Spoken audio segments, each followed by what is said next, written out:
aw ni kunnafoni jɔnjɔn bɛ taga ni ɲɔgɔn ye sanga ani wagati Amadu le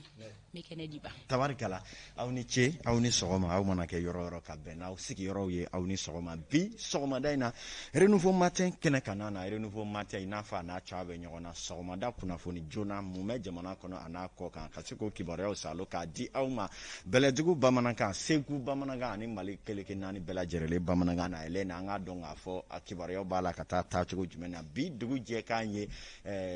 coup d'état ko kuma min wulila jamana faamaw kɔni ye bataki k'a kan ko b'a la ka ɲɛ dɔ dɔɔni tɛgɛ dara maa caman kan ka ban dɔw bɛ boli bin na maa minnu bɛ yen n'u bɛ jɛla nin ko in na i k'a dɔn olu kɔni weleli fɛɛrɛ jɔnjɔn kɛcogo bɛ sen na an bɛna kuma o kan sisan dani na bi sɔgɔmada in na Donkibaro ale kɛnɛ kan na yurugu kɔnɔ ni o ye sɔrɔdasiw ka minɛko programme ba min bɔra n'o ye loi d'orientation militaire ni maa dɔw minɛna ko la waati tɛmɛnen kunungo tɛgɛ dara généraux belebeleba dɔw kan ko la ni o dɔ ye général Bemba Musa Bemba Keita ka taa se min ye k'a dɔn k'a fɔ Darabo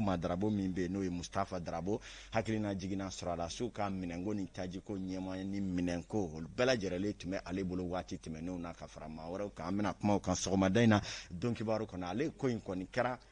gabakuru fililen tori cɛla kunungo an ka jamana kɔnɔ an bɛna kuma kan sɔgɔmada in na Donkibaro kɔnɔ kibaruya duman dɔ fana bɛ commandant n'o ye Comatex SA ale maaw ye ni segukaw b'a fɔ ko komina olu kɔni kunkan sabula kibaruya dɔw y'a jira k'a fɔ kiri sariyatigiw tun ye k'u soni sigilen min kɛ musaka kunfɔlɔ min bɔra k'o ka d'u ma ko bolo bɔra o kan b'a jira ko ni kow ter'u cogo la ni yɛlɛma ni paraw wɛrɛ ma bila ko la ko Comatex komina cakɛlaw kɔni mina ni la hinɛ dɔɔni na fɔlɔ hali ni y'a sɔrɔ u ye san bi caman kɛ u bɛ kɔlɔbɔ la an bɛna kuma kan sɔgɔmada in na Donkibaro ale kɛnɛ kan na ka fara o kan fana a jira k'a fɔ min ye simanko kɛlen don kata banani ye kokura tuguni tɔni 1,20 ani 8,000 b'a jira k'a fɔ 9,000 walima 10,000 o faralen don i k'a dɔn k'a fɔ siman tɔni hakɛ kan min ye gɛlɛya belebeleba ye sigi man ka kɛ min kɔnɔ kati funakɛninw ni katikaw tun b'a fɛ ka usine minnu bɛ kati mara la olu baara sira tigɛ a ko kunkanna na nka ka kɛ ni bonya min b'u fɛ ka ɲɛsin kati mara ɲɛmaaw ma n'o ye préfet Aruna Jara n'a a jɛw ye o kɔni ye sigikafɔ dɔw kɛ fɔ ka préfet yɛrɛ ye siman usinitigiw bɛɛ lajɛlen wele joona kunungo u ye hakili falen ka kow kan ka hakilina dɔw di an bɛna kuma o fana kan gɛlɛya dɔ bɛ usinitigi ninnu yɛrɛ fana kan u ye laɲini dɔw kɛ jamana fɛ an bɛna kuma o kan sɔgɔmada in na Donkibaro kɔnɔna la an sigikun tɛ fila ye Mali kɔnɔ mun ni mun bɛ kibaruya la ka lase aw ma ni y'o dɛbɛ fɛnsɛnnen ye a y'aw danse k'aw fo k'aw ko ɲuman dɔn aw ka don o don timinandiya kosɔn yan ne ye renouveau soba ye a n'a ka maɲɔgɔnla radio minnu bɛ Mali kɔnɔ n'olu sɔgɔlen don an na ani bɔlɔlɔ sanfɛ diɲɛ fan wɛrɛw fɛ Mali tunkarankew ka ca banasi ye minnu bɛ jɛmukan in lajɛ waati bɛɛ lajɛlen na k'a yira u la an ni aw bɛ ɲɔgɔn fɛ an cakɛɲɔgɔn kunnafonidila wɛrɛw bɛ minnu yɛrɛ y'an bolo don nin baara la minnu bɛ yen ni an ka dɔnniya tɛ surunya olu soni fara la olu caman bɛ yen minnu bɛ bɛn ni an ye sɔgɔma fɛ an ka foli bɛ u bɛɛ lajɛlen ɲɛ ko ni an filila u k'an nakile baara la fili tɛ ban an y'a fɔ ten tɔ Mali bɛ gun min kan kibaruyaw y'a jira k'a fɔ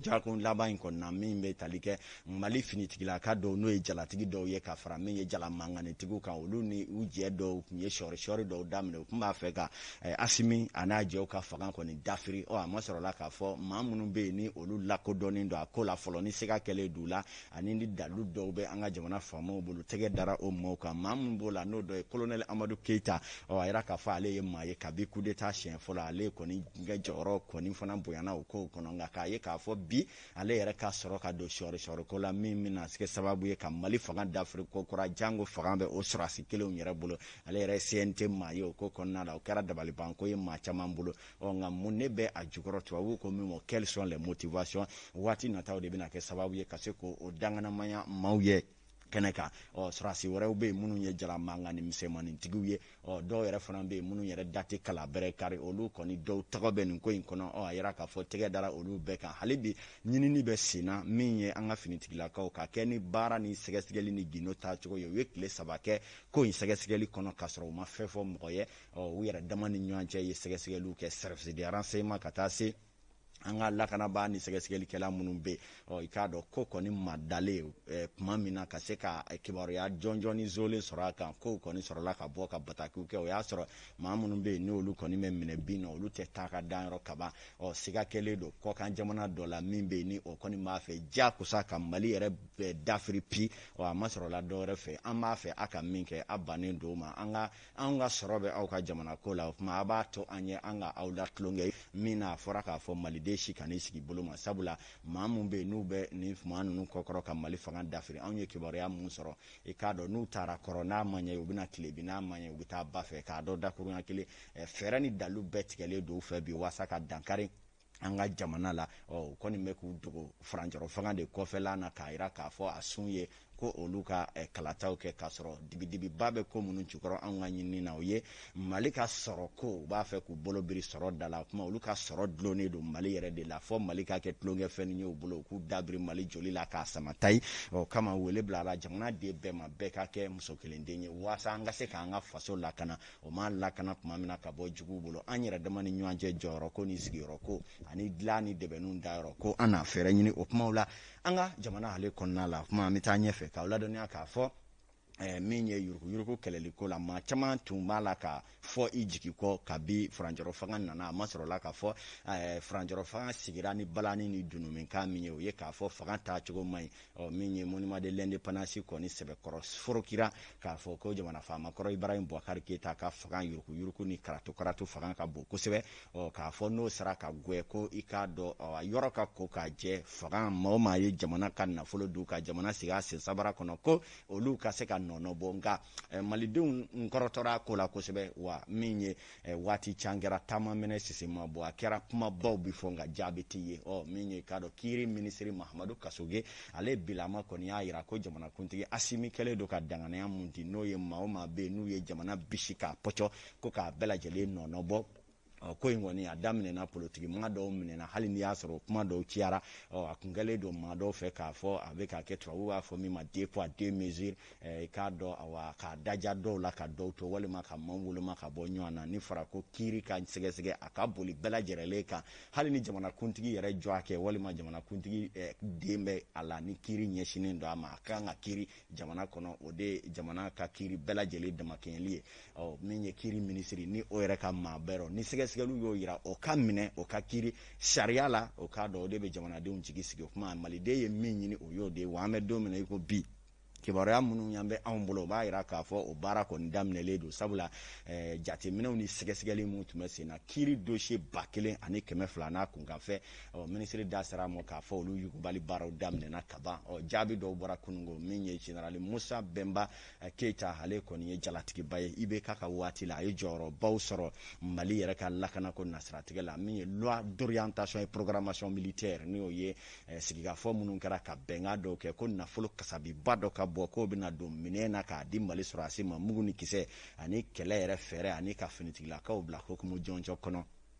ko wari taara janjanga wɛrɛ fɛ hali sini taayɔrɔ ma dɔn a la kuma maa minnu bolo tun b'a la sɛgɛsɛgɛliw bɛ senna transition maaw fɛ anw ka ɲinini na minnu kɔni y'a yira k'a fɔ min ye général Musa Bemba Keita ka taa se Mustafa Darabo ale min tun ye taji ko sɔrɔdasiw ka minɛnko n'a tajiko ɲɛmaaw ye a waatiw la ko tɛgɛ dara olu kan fɔlɔ ko sɔmi yɛrɛ ma ale kɔni ka boli ye yɔrɔnin kelen dɔw bɛ olu bɛ ka ji kɛ bidɔn dɔw yɛrɛ bɛ yen k'olu minɛtɔ ka b'olu sɔmina ko yɛrɛfa kɔni olu tun b'a fɛ k'o kɛ nka min ya ko mana kɛ cogo min na minɛlu daminɛna a ko kɔnɔna na kaba civil dɔw fana bɛ a waati la minnu y'a karatu k'a ɲaami olu dɔw fana bɛ ka ji kɛ bidɔn dɔw yɛrɛ bɛ jamana kɔnɔ ko a bɛɛ sɛgɛsɛgɛli baaraw bɛ sen na ni min bɔra a la renouveau ta ye laseli ye ladiriya ale kɔnɔna la an bɛ taa ɲɛfɛ hali bi n'a ka bi an ka kibaruyaw kɔnɔ k'a dɔn an y'a fɔ ten ko comment texte SA a dɔnnen don kosɛbɛ i k'a dɔn segukaw fɛ commune la ale kɔni ye Mali ka kɔɔri ni fini la baara yɔrɔ ye denbayatigi caman dayirimɛ dɔnnen don min na Segu i n'a fɔ ICOMA tun bɛ cogo min na Kulekɔrɔkaw olu fɛ yen nɔ min bɛ tali kɛ a kɔni ko kɔni sɛbɛkɔrɔ jaasira fɔ k'a kɛ a ka ca san bi caman ye cɛkɔrɔbaw dutigiw olu kɔni sigilen don makɔnɔ na dekun b'a dɔw sata ye dusukasi yɛrɛ y'a dɔw bana fɔ ka dɔw yɛrɛ nitanya minisiri ɲɛma Sogɛl nale tun taara i k'a dɔn kuma dumani dɔ kɔni fɔ yenkaw ye kuma dumani min na a tun ko u ka nafolo dɔ kɔni ko a bɛ sara ko siga tɛna ye a la min yɛrɛ la a y'a damasiyɛn k'a fɔ sefa wɛrɛ miliyɔn 600 ko la nabila waasa o ka d'u ma u k'o jɔsiw tɔgɔ la fɔlɔ yanni ko tɔw ka ɲɛnabɔ nka o ko kɔni kɛra kuma dumani ye min na komina maaw ma ɲɛ sɔrɔ a la u ye don ka bɔ kɛ hali kunu ni kunnasini Isa Kaba an yɛrɛ ka jɛmukan kɔnɔ kuma dira Segu ka u ka maa dɔw ma ko la komina na u ka se ka ɲɛfɔli k'a ko la kɔni kɛra sababu ye tile 2 in kɔnɔna jaabi kura dɔ bɔlen kura kun y'a yira k'a fɔ musaka fɔlɔ kun bɔra ko kiiri kun ye soni da o kan ka kɛ ni a ko dɔw don cogo ni o bɔ cogo ye nka kibaruya kura dɔw bɔra ko bolo bɔra o nafolo in kan n'o ko tora o cogo la n'u ma o fana ɲaami tuguni i k'a dɔn musaka ka kan ka di min ye komina cakɛlaw ma i n'a fɔ kibaruya min bɛ anw bolo a ko na sira tigɛ kɔnɔna la min ye k'a dɔn an y'a fɔ ten coup d'état ko la maa minnu minɛna jɔn ni jɔn don a ko bɛ danga jumɛn na kibaruya jumɛn sɔrɔlen don a kan fɔlɔ renouveau télé co a la Amadu Jara ale ye ɲɛfɔli dɔw kɛ an k'a lajɛ.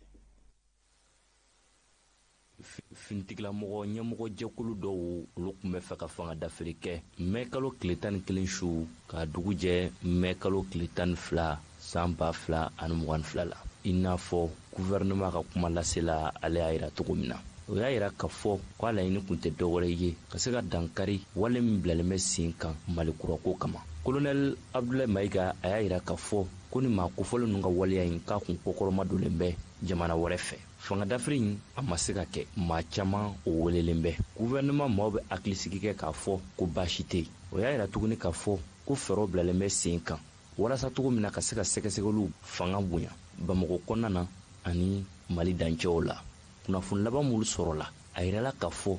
k'a bɛ taa maa tan bɔɲɔnko la minnu minɛna ni Conseil national de transition maa dɔ b'a la général 1 ani muso 1 u ka ko CNT maa yɛrɛ ye jɛkulu min bɛ CNT kɔnɔ n'a wele commission de défense o sɛbɛnnikɛla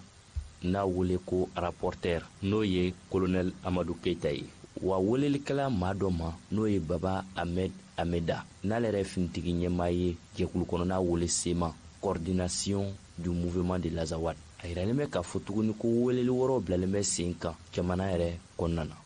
Tabarikala saga 36 o bɛ nɛgɛ ɲɛ 7 kan min ye Saga Filu Kulubali procureur do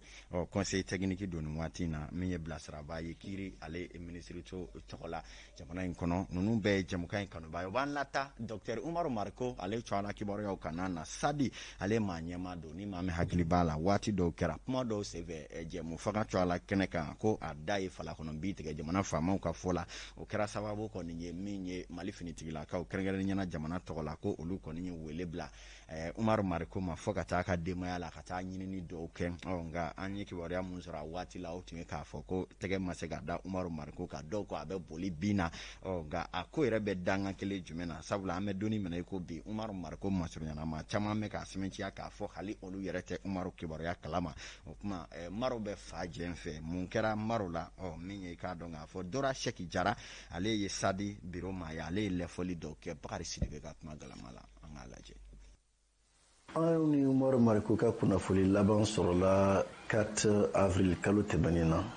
waati min na an tun bɛ ka labɛn k'a fɔ an bɛna an ka parti ka ɲɛmɔgɔso dɔ bɛ yen n'a fɔ ko secrétaire exécutif ka bɛna o ɲɔgɔn kɛ kabini o don fo bi an tɛ Umaru kalama an bɛ min mɛn o ye maliyɛn tɔw bɛ min kalama mun bɛ fɔ réseaux sociaux sanfɛ tuma dɔw la u b'a fɔ ko Umaru bɛ Faransi nka an ye ɲininkali kɛ Faransikɛw la olu ko k'a tɛ yen nɔ u nana laban k'a fɔ ko Umaru bɛ Abidjan an ye ɲininkali ko Umaru bɛ nin waati laban na bɛɛ ye kunnafoniya sɔrɔ dɔw yɛrɛ ye Umaru Sale ko kuma fɔ nin waati laban na an ye fɛn dɔ réseau sanfɛ dɔw fana y'a fɔ ko Umaru minɛna ko a bɛ kan dɔ kɔnɔna la ko a tɛ lahala ɲuman na k'a tɛ bolo ɲuman kan nɔ dɔw y'o fɔ mais an kɔni b'a dɔn k'a fɔ ni Umaru tun bɛ bolo ɲuman kan n'a Umaru tun bɛ a sago la sisan b'a sɔrɔ Umaru a ye kunnafoni di n'a tun bɛ hali sariya ka minɛn kɔnɔ la sisan b'a sɔrɔ a ka denbaya a teriw a ni minnu bɛ wuli ka jɔ la parti SADI ni MDP kɔnɔ sisan b'a sɔrɔ a ye kunnafoni d'olu ma sisan b'a sɔrɔ olu b'a kalama sisan b'a sɔrɔ k'a fɔ k'aw b'a kalama donc ni si t'a kalama min kɛ o de yɛrɛ y'anw jɔrɔ o de b'a yɛrɛ k'a fɔ effectivement bi na parti SADI ɲɛmɔgɔso ka fara parti SADI tɔndon wɛrɛw kan ka fara Umaru yɛrɛ ka denbaya n'a teriw kan n'a ka avocat bi anw bɛɛ de ye jamakulu bɛ jamakulu fɛ jamakulu minnu bɛ ka Umaru kibaruya ɲini a ka sigi a ka denbaya kɔnɔ a ka sigi a ka tɔn kɔnɔ i n'a fɔ jamana yɛrɛ b'o hakɛw d'a ma cogo min na an b'o de ɲini olu fɛ. Dora Sheikh Jara parti Sadi Maado ale ka ɲɛfɔli tun ye nin ye renouveau don kibaru kɔnɔ saga 38 o bɛ nɛgɛ ɲɛ 7 ka min ye nin waati na gendarmerie direction na a bɛ Kati domaine na waati kelen bɛ segukaw fɛ yen min ye Gawo gouverneur général Musa Traoré a b'ale ka jateminɛ na fɔ ka se sankaw ma n'o ye colonel Ousmane min ye colonel Lamine Kapori Sanogo nin bɛɛ ye renouveau kanubagaw ye bi minnu bɛ an ka jamukanw lajɛ ka kɛ ni kibaruya minnu bɛ a kɔnɔ Fanta Tumota kuma nin kun ye munumunu salo fɔlɔ ye an sen ka teli bi sabula min ye kalo ma avance dɔɔni an m'an sen fana ta nɔfɛ kow ka ca ɲɔgɔn ka ca wula Amadu an bɛ taga ɲɛfɛ k'i fo don kibaru ta ko fɔlɔ o bɛ datugu ɲɛyɔrɔ la an bɛ kɛnɛ dayɛlɛ sori ye sisan ka se k'an ladɔnniya sɔgɔmaden na tan ka segin bɛ dankan min kan yalima sirabaw yɛrɛ bɛ lahalaya jumɛn kɔnɔna la sori bɔ furadama kana bila sisan na a ye gɛlɛya jumɛnw ye a ɲɛna an tɛ ɲina cogoya si la Anazer ka bilasiralikanw kɔ o b'a to an bɛ an janto an yɛrɛ la siraba sanfɛla la k'an janto maa wɛrɛ la Magan Jakite Mackenzie an ka bi nɛgɛ kɛrɛfɛtigi de don Magan a lajɛ naani sori ɲɔgɔn la sɔrɔ